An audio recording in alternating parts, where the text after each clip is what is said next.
News Home. More from Showbiz News. Friday, June 8, 2018, 12:32 a.m. Share on Facebook, share on Messenger, share on Messenger, share on Twitter, share on WhatsApp. The nightclub owner Peter Stringfellow has died from cancer aged 77.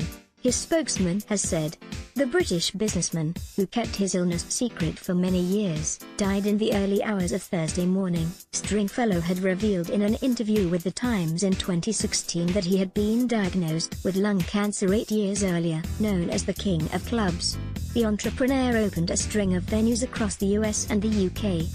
The businessman's club, Stringfellow's on Upper St. Martin's Lane, Covent Garden, is one of their longest-running nightlife venues in the capital since its launch in 1980. Stringfellow, who was born and raised in Sheffield, went on to open venues in Paris, New York, Miami, and Beverly Hills. He worked in a meat factory before pursuing a career in nightlife in 1962, when he rented out a church in his hometown every Friday night.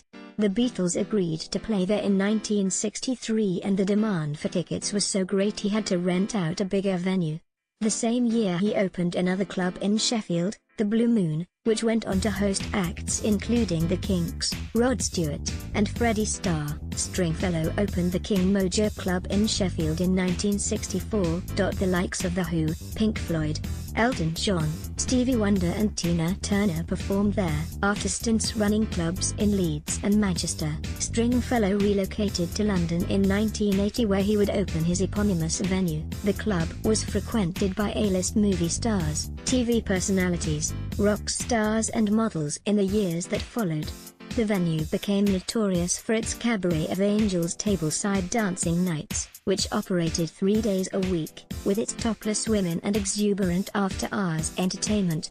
The Stringfellow brand became a byword for debauchery and sexual kicks that had echoes of the empire created by late Playboy magnate Hugh Hefner. Stringfellow opened a second self-named club in New York in 1986, which, like its London counterpart, served as a magnet for A-listers and media personalities. The brand was introduced to Miami in 1989 and in Los Angeles a year later. Tributes have poured in for the nightclub owner since his death on Thursday morning, with BBC radio presenter Tony Blackburn calling him a terrific guy who lived life to the full.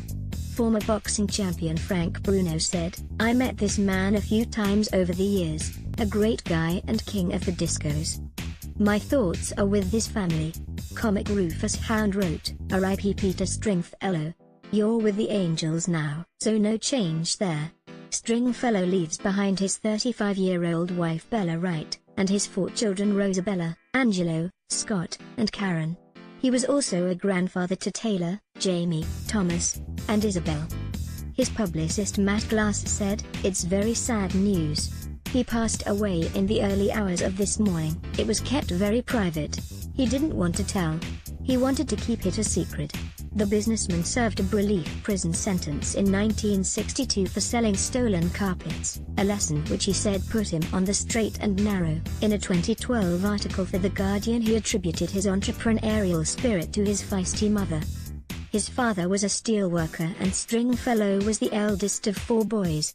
Copyright Sky News 2018. Share on Facebook, share on Messenger, share on Messenger, share on Twitter, share on WhatsApp. More from Showbiz News. Michael McIntyre jokes about losing watch in first show since being mugged. Michael McIntyre thanked his amazingly supportive fans as he performed his first show since being robbed by 2 hammer-wielding men. Louis Walsh leaves X Factor after 13 years amid shake-up on show. Louis Walsh will not be returning to the X Factor as a judge to allow the talent show to usher in a new era. Elle Woods to return as Witherspoon confirms Legally Blonde 3. Reese Witherspoon has confirmed that she will be reprising her role of Elle Woods for a third Legally Blonde